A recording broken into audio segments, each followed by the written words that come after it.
BBC Nepali सेवाको बिहानी पखबाट गनी अन्सारीको नमस्कार। आज कार्यक्रममा निषेधाज्ञामा करिब 60% मात्रै आवागमन रोकिएको सरकारी विवरण, प्रहरी भन्छ। अझै कडा गर्ने र निषेधाज्ञालाई अझै पालन गर्ने सन्दर्भमा प्रहरी लागि परेको छ। महामारीमा मानसिक स्वास्थ्यका लागि आफूलाई रचनात्मक कार्यमा व्यस्त राख्न सिक्दै मानिसहरू। एउटा गीतहरू लेख्ने, गुनगुनाउने गर्छु। 4 बजी उठेर योग मेडिटेसन गर्ने, पहिला आफूलाई स्वस्थ गराउने। र अन्तर्राष्ट्रिय प्रसङ्गमा कोभिड महामारी झेलिरहेका पश्चिम भारतीय राज्यहरूमाथि समुद्री तुफानको वज्रपात। तर सबैभन्दा पहिला आजका प्रमुख विश्व समाचार। सञ्जय ढकालबाट समाचार सुन्नुहोस्। अमेरिकी राष्ट्रपति जो बाइडेनले 8 दिनको सङ्घर्ष पश्चात इजरायल तथा प्यालेस्टिनी विद्रोही बीच युद्धविराम हुनुपर्ने बताएका छन्।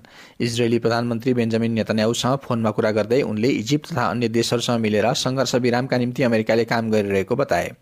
संयुक्त राष्ट्रसङ्घ, अमेरिका तथा ब्रिटेनले इजरायल र प्यालेस्टिनी विद्रोही बीचको लडाईँमा फँसेका गैर सैनिकहरूको सुरक्षाका निम्ति आह्वान गरेका छन्।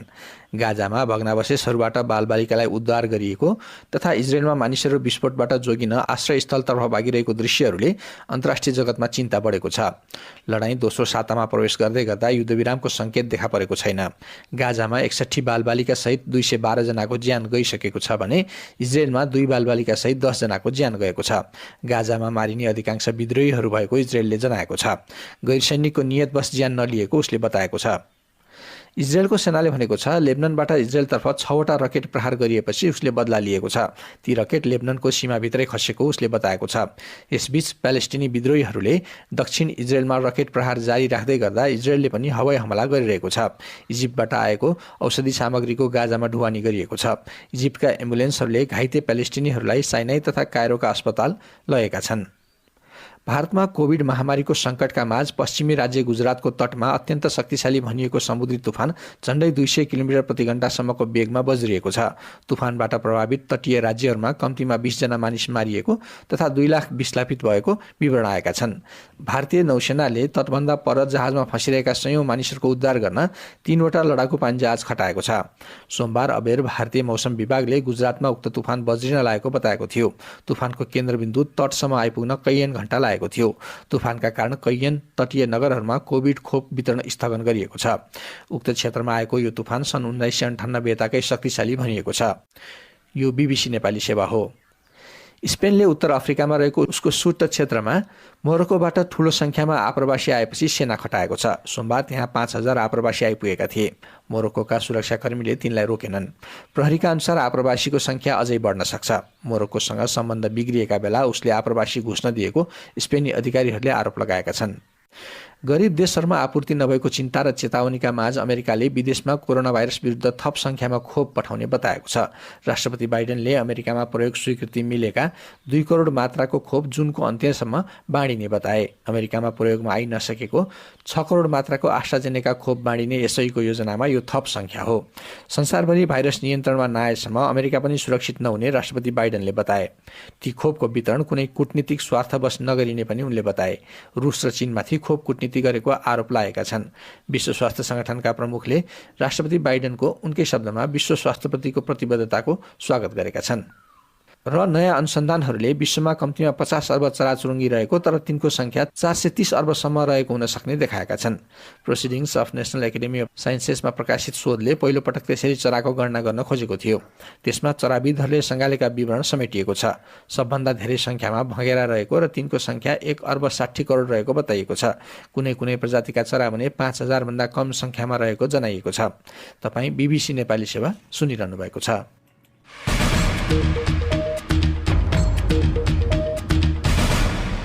बिहानी पखमा पुनः स्वागत छ। अधिकांश जिल्लामा गरिएका निषेधाज्ञाका कारण मानिसहरूको आवागमन 60% हाराहारीमा मात्रै रोकिएको र यसलाई अझै कडाई गर्नुपर्ने इपिडेमियोलोजी तथा रोग नियन्त्रण महाशाखाले जनाएको छ। अधिकांश जिल्लामा निषेधाज्ञा दोस्रो हप्ता पूरा हुँदै गर्दा कोरोना भाइरस सङ्क्रमितको सङ्ख्यामा कमी आउने सङ्केत देखिएको र यसमा कडाई गरिए सङ्क्रमण नियन्त्रण गर्न सहज हुने महाशाखाका अधिकारीहरूले बताएका छन्। नेपाल प्रहरीले विभिन्न क्षेत्र खुला राखिएकाले मानिसको हिडडुलमा नियन्त्रण गर्न केही कठिनाई भए पनि अब अझै कडाई गरिने जनाएको छ। नेत्रकेशीको रिपोर्ट। चैत्र महिनाको अन्तिमदेखि उकालो लागेको कोरोना भाइरस संक्रमितको संख्या वैशाख महिनाको अन्तिम साता यता केही स्थिर देखिएको स्वास्थ्य मन्त्रालयको तथ्याङ्कले देखाउँछ। संक्रमणलाई नियन्त्रण गर्न भन्दै 74वटा जिल्लामा स्थानीय प्रशासनले आंशिक र पूर्ण रूपमा निषेधाज्ञा लगाएका छन्। मानिस बीच भौतिक दूरी कायम गराउने उद्देश्यले लगाइएको निषेधाज्ञामा 60% जति मात्रै आवागमन रोकिएको अध्ययनले देखाएको स्वास्थ्य मन्त्रालयले जनाएको छ। जुन आवागमनलाई अझै रोक्न सके मात्रै संक्रमणलाई घटाउन सकिने एपिडेमियोलोजी तथा रोग नियन्त्रण महाशाखाका अधिकारीहरूको भनाइ छ। महाशाखाका निर्देशक कृष्ण प्रसाद पौडेल, अहिले हाम्रो तथ्याङ्कले करिब 60% आवागमन रोकिएको छ, जुन अझै हामीले बढाउने ठाउँ छ। त्यो हिसाबले यसले केही सकारात्मक सन्देश जस्तो नयाँ संक्रमितको संख्यामा थोरै कम आउला कि भन्ने अलिकति संकेतहरू देखिन थालेको छ। तर कतिपय स्थानमा हामी सबै अनुशासित हुनुपर्ने पनि देखिएको छ। मूल बाटोभन्दा भित्र रहेका चोकहरूमा, गल्लीहरूमा पसल व्यवसाय आवागमन जुन निष्क्रिय भइरहेका छन्, त्यसलाई हामी सबै सचेत हुनु आवश्यक छ। त्यसका लागि टोल समुदाय वडाहरूको पनि उत्तिकै जिम्मेवारी छ। हाल 1 लाख भन्दा बढी संक्रमितहरू होम आइसोलेसनमा रहेको र एक व्यक्तिबाट अर्को व्यक्तिमा सर्ने दर पनि निकै बढी भएकाले उनीहरूको हेरचाहमा बस्ने व्यक्तिले सचेत भएर काम गर्नुपर्ने निर्देशक पौडेलको भनाइ छ। घरमै आइसोलेसन रहेका व्यक्तिहरूको हेरचाह गर्ने व्यक्तिले पनि जनस्वास्थ्यका मापदण्ड पालना गर्न जरुरी छ। यो भाइरस घर परिवारका सदस्यहरूलाई छिटो धेरै फैलेको छ। यो दक्षिण पूर्व एसियामा अलिक उच्च दरमा चाहिँ एउटा संक्रमितबाट अर्को व्यक्तिमा जाने संक्रमितको दर उच्च थियो, अलिकति थोरै घटेको जस्तो सुधारका संकेत देखिन थालेका छन्। यसलाई मेन्टेन गर्न समुदाय, स्थानीय सरकार, प्रदेश सरकार, केन्द्रका सबै निकायहरूको उत्तिकै महत्त्वपूर्ण भूमिका छ। निषेधाज्ञाको कार्यान्वयन गर्ने एउटा प्रमुख निकायका रूपमा रहेको नेपाल प्रहरीले विभिन्न क्षेत्रहरू अझै खुला गरिएको र परिचय पत्र दुरुपयोग हुँदा पनि निषेधाज्ञा कार्यान्वयनमा समस्या भएको जनाएको छ। तर अब कडाई गरिने बताउँछन् नेपाल प्रहरीका प्रवक्ता एसएसपी वसन्त बहादुर कुँवर। समस्या कहाँनिर छ भने अत्यावश्यक चिज वस्तु भनेर सेवा चाहिँ सञ्चालन भनियो, त्यसमा चाहिँ कोही व्यक्तिहरूले बरबानबाजी गर्ने र दुरुपयोग गरेको अवस्थामा समस्या भएको कुरा हो। तर पनि अहिले पछिल्लो समयमा जुन निषेधाज्ञा थपियो त्यसपछि आवागमनलाई अझै बढी कडा गर्ने र निषेधाज्ञालाई अझै पालन गर्ने सन्दर्भमा महसुस हुने गरी नै यो कार्यान्वयनको स्तरमा प्रहरी लागि परेको छ। स्वास्थ्य मन्त्रालयको आपतकालीन कार्य सञ्चालन केन्द्रले पनि एक सार्वजनिक सूचना जारी गर्दै अबको केही हप्ता चुनौतीपूर्ण रहेको भन्दै तोकिएका निकायले भूमिका बढाउनु पर्ने र संक्रमण रोक्न चालिएका कदमको पालना गर्न अनुरोध समेत गरेको छ। नेत्र केसी, BBC, काठमाडौँ। गण्डकी प्रदेशमा कोरोना भाइरसबाट एकै दिन 28 जनाको मृत्यु भएको तथ्याङ्कले देखाउँछ। एकै दिनमा मृत्यु भएको यो संख्या अहिलेसम्मकै धेरै भएको गण्डकी प्रदेश स्वास्थ्य निर्देशनालयले जनाएको छ। गण्डकी प्रदेशको राजधानी पोखरामा सबैभन्दा धेरै संक्रमण फैलिएको छ, जहाँ प्रदेशका मुख्यमन्त्री पृथ्वी सुब्बा गुरुङसहित प्रदेश सभाका केही सदस्य समेत संक्रमित भएका छन्। पोखराबाट नारायण कार्कीको रिपोर्ट। गत वर्ष कोरोना भाइरसले कम मात्रामा प्रभावित भएको हिमाल पारीको 2 जिल्ला मुस्ताङ र मनाङमा समेत यसपटक कोरोना भाइरसको संक्रमण फैलिएको छ। मुस्ताङमा कोभिड-19 के कारण 2 जनाको मृत्यु भएको स्वास्थ्य कार्यालय मुस्ताङका निमित्त कार्यालय प्रमुख टीकाराम भण्डारीले जानकारी दिए। जेठको 2 गतेसम्म मुस्ताङमा 114 जना संक्रमित भेटिनु भएको छ। पोहोरको 1 वर्षमा करिब 32 जना मात्रै संक्रमित हुनुहुन्थ्यो। सामान्य खालको उपचारले निको हुनु भएको थियो भने अहिले करिब 35 दिन 40 दिनको अवधिमा 114 जना पुगिसक्नु भएको छ। 2 जनाको मृत्यु भएको छ कोभिडकै कारणले। गण्डकी प्रदेशमा सबैभन्दा बढी कास्की र त्यसपछि बागलुङ पर्वत, स्याङ्जा र गोर्खामा संक्रमणको दर उच्च भएको बताइएको छ। प्रदेश स्वास्थ्य निर्देशनालयका निर्देशक डाक्टर विनोद बिन्दु शर्मा गण्डकीमा कोरोना भाइरसको संक्रमण जोखिमपूर्ण अवस्थामा रहेको बताउँछन्। अहिले गण्डकी प्रदेश कोरोना संक्रमणको अवस्था उच्च दरमा रहेको छ। उदाहरणको लागि हेर्ने हो भनेदेखि हामीले 1600 को हाराहारीमा टेस्ट गरेको 800 को हाराहारीमा संक्रमित हुनुहुन्छ।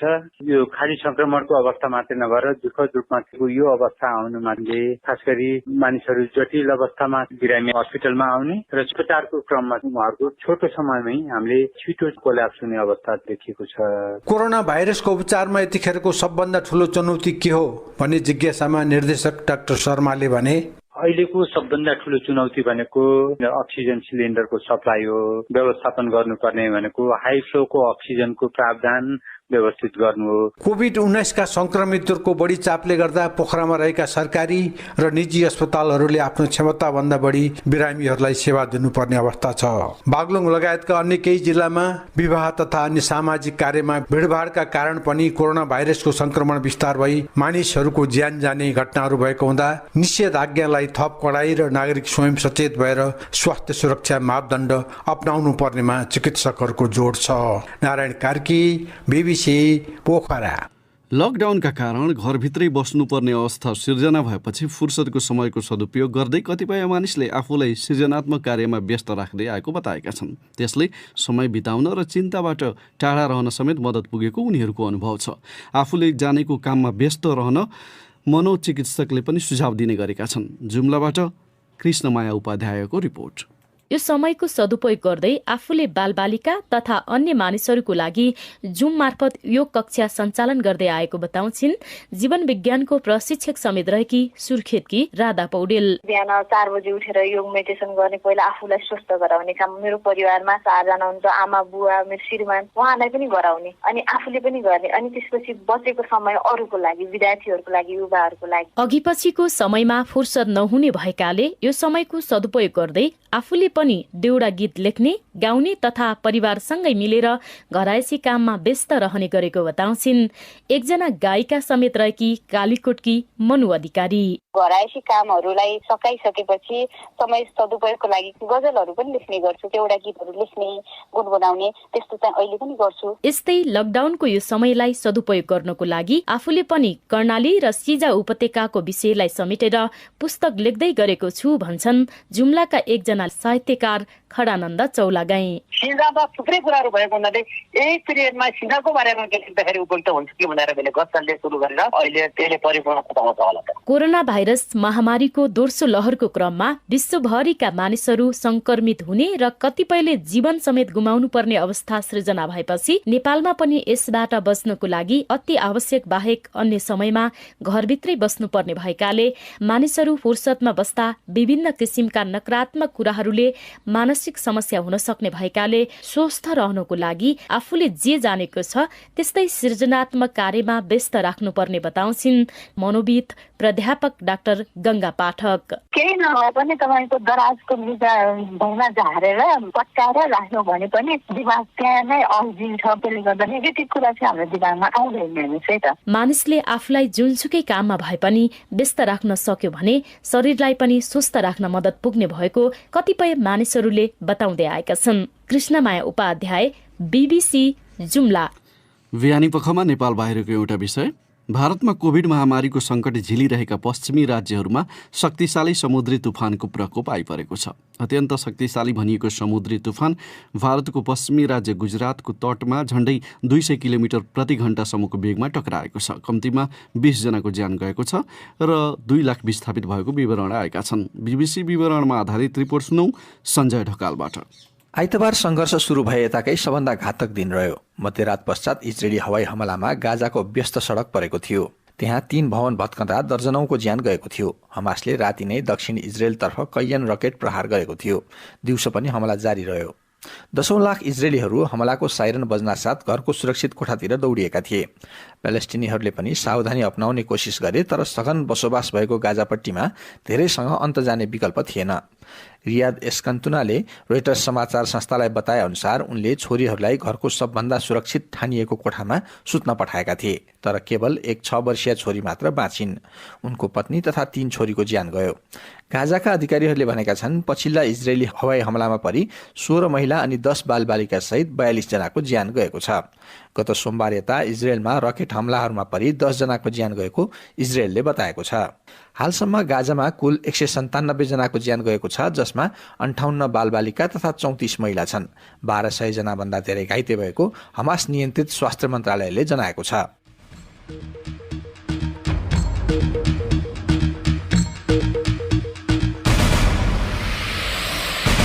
यसका साथै BBC नेपाली सेवाको बिहानी पख यहीँ सकिन्छ। बेलुकी 9:15 बजे साँझ पख लिएर हामी फेरि उपस्थित हुनेछौँ। त्यस बेलासम्मका लागि हामी सबैलाई बिदा दिनुहोस्। नमस्कार।